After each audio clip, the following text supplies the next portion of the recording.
Hello, this is Dr. Pavan Murdeshwar. I am a plastic surgeon.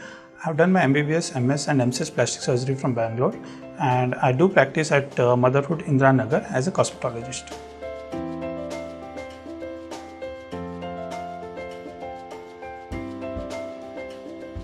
Before I could go to the answer of this, one should know that almost 20% of the people do not have any hymen and 40% of the people do not have any bleeding on the hymenal rupture.